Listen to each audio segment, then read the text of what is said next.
Okay, day 84, still no Braverman, no Brown, and no Mark Turry. I want to emphasize that the report, or his interview supposedly, was a month ago, and it was just an email, so anybody could have written that email.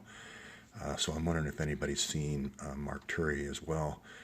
So in the past, I've asked, Eric Braverman set up this funding mechanism for Hillary for Haiti called IHRC, and I've asked if he knew if this money from these topples were coming back, because Sid Blumenthal did work for the Clinton Foundation. If the money coming through that Haiti funnel from these topples in Libya and Syria were known by Brown and Braverman.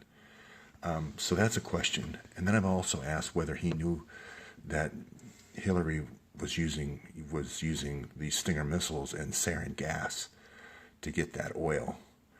But in this version, I'm going to really focus more on the kids. Did he realize that she was involved in this child trafficking? So that's, if you watch this series, you'll see this series of 6 steps repeated over and over again in all these nations Hillary tries to topple. You'll see this outpour. This is a disruption. Then you'll see these police come in. This is DynCorp. Well, first of all, Osprey Global will come in, which is Sid's company, with the arms and take over the country. Then they'll bring the police in, which is this DynCorp. Then they'll bring in Braverman with USAID and the World Bank to build the grids and roads. And then Brown will come in with oil, rat line first, then they secretly drill, and then they form these pipelines. And then you'll see this micro loans or micro loan sharking, I call it, and then this hotels being built. So that's the cycle. But today I'm going to concentrate more on this DynCorp. So Gaddafi, Ambassador Stevens is sent to Libya to get the Stinger missiles from Gaddafi's stores. But we don't know yet if he knew about the sarin gas, but some people now are saying, and I'm getting feedback through my channels, that he knew about the sarin gas as well. The reason he was killed was the child trafficking through Malta, then on to Greece. So apparently there was quite a bit of child trafficking out of Libya and Benghazi in particular to Malta and Greece.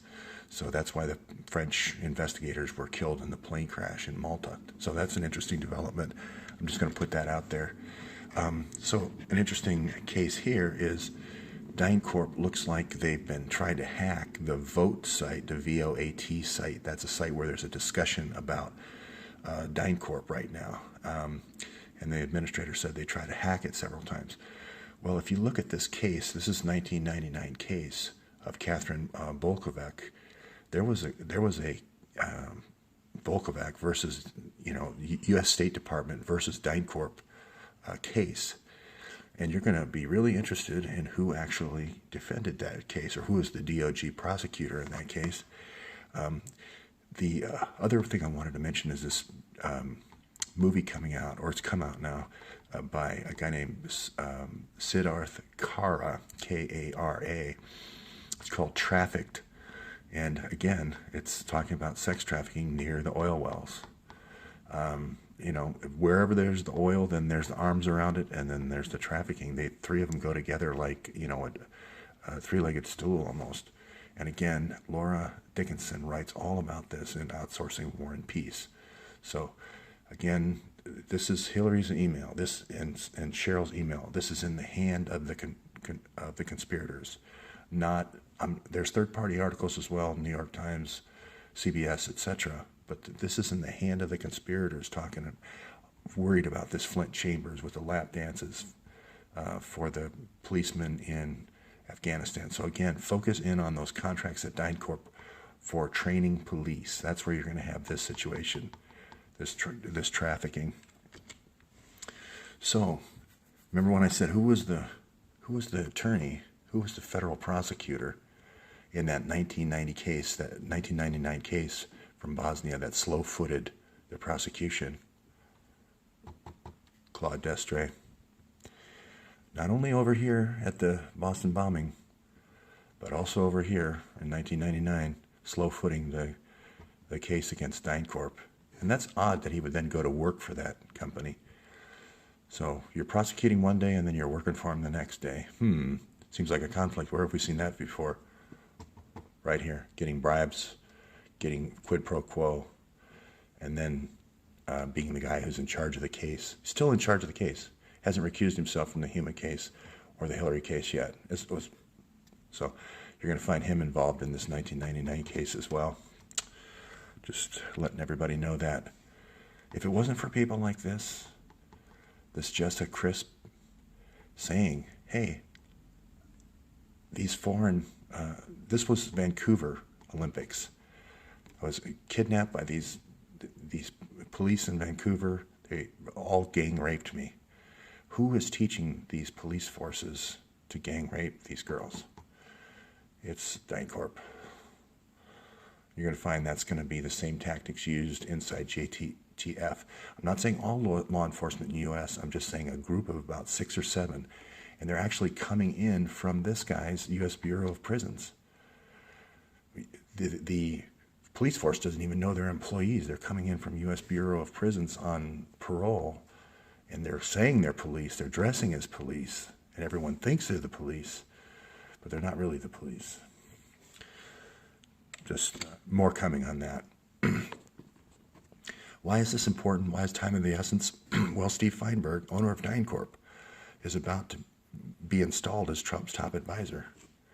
This brownstone over by the Council on Foreign Relations in New York is where I believe the brownstone operations were for photographing all these Middle Eastern princes and politicians from the UN.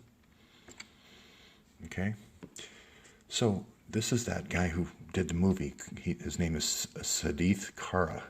And he did that movie Traffic that I showed on two slides before. Monica Peterson was sent many times to Haiti by Claude Destre. And she was doing a master's thesis on trying to disprove this guy's film. And he makes a lot of claims that I've made before, which is these micro loans are actually microfinancing. He calls it debt bondage. And she was trying to disprove that. And she kept saying, wait, that is true. This is exactly what they're doing, debt bondage. So these women have to go into prostitution and they have to sell their kids. They have to make their kids work all day or they put their kids in prostitution. She also tweeted out in her last days an article about Carlos Slim and how he was connected to this. So I didn't put Slim's name down here for nothing for all these iterations. She's the one who connected it to Carlos Slim, not me.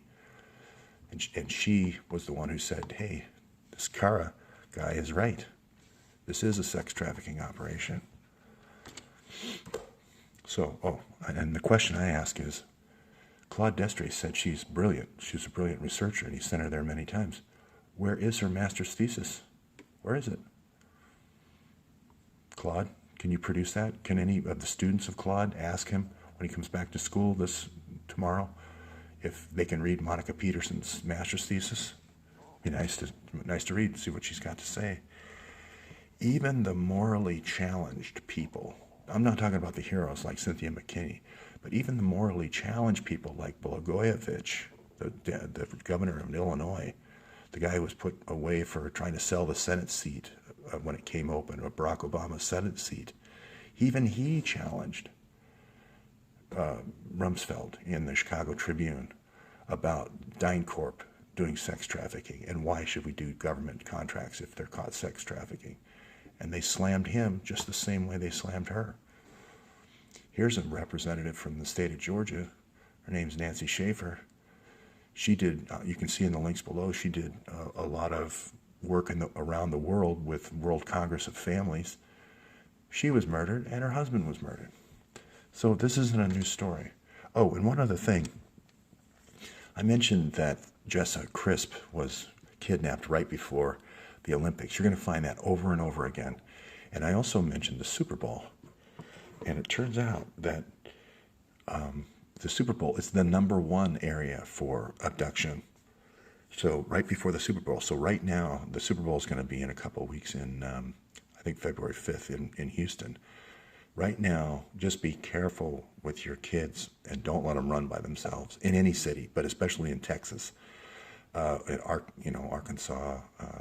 in that area, because they're it could be anywhere in the United States because they're taking over state lines. So this is the warning here. Just be careful of that. It's the #1 event that causes human trafficking, abductions. And again, it's for all these people, the politicians and generals and so forth that are coming in for these big events. I've said before, Council of Foreign Relations and World Bank events is going to be the Long Island serial killer. But all these major killings are going to be tied. The Chicago Tribune in 2006, at the end of the year, and I can't find the citation, did a whole expose on how these Middle Eastern firms were responsible for all these deaths of these women. They connected the dots of those two. It goes together.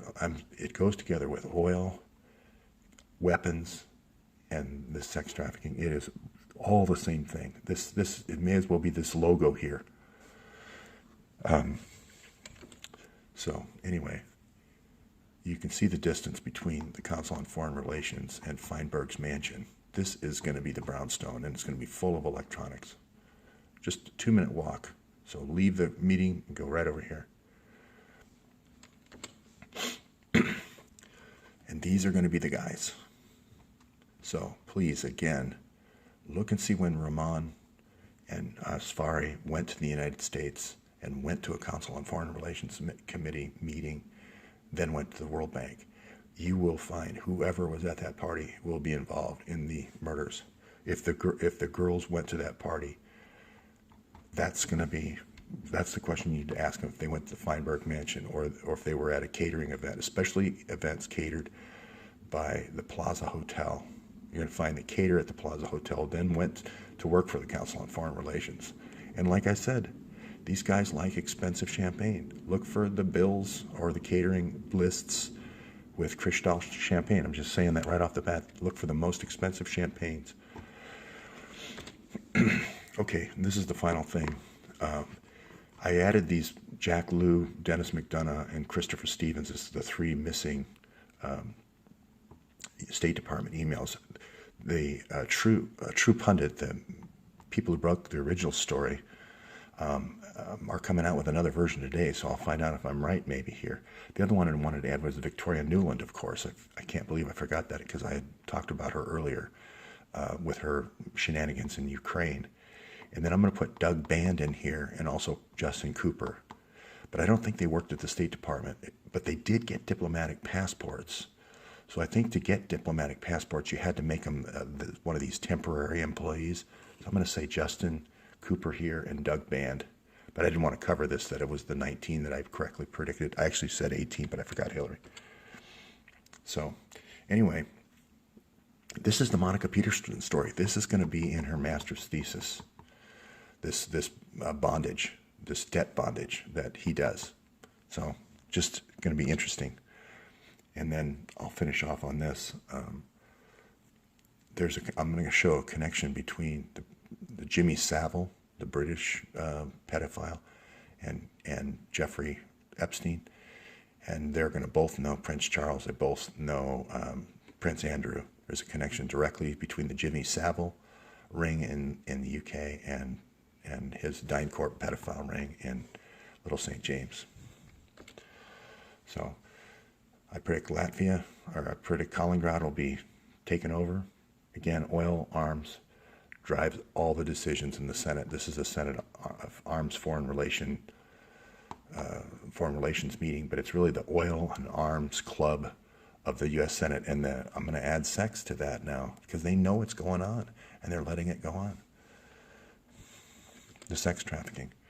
So I'll finish on this one. I know I'm way over time, but release the 650,000 emails. Maybe this will come out in True Pundit today. But here again, we see the destruction of evidence with Destre being on the DynCorp, being the prosecutor for DynCorp. Destre is working with McCabe. I need to send 200 agents to Haiti as well. Okay, that's it for this morning.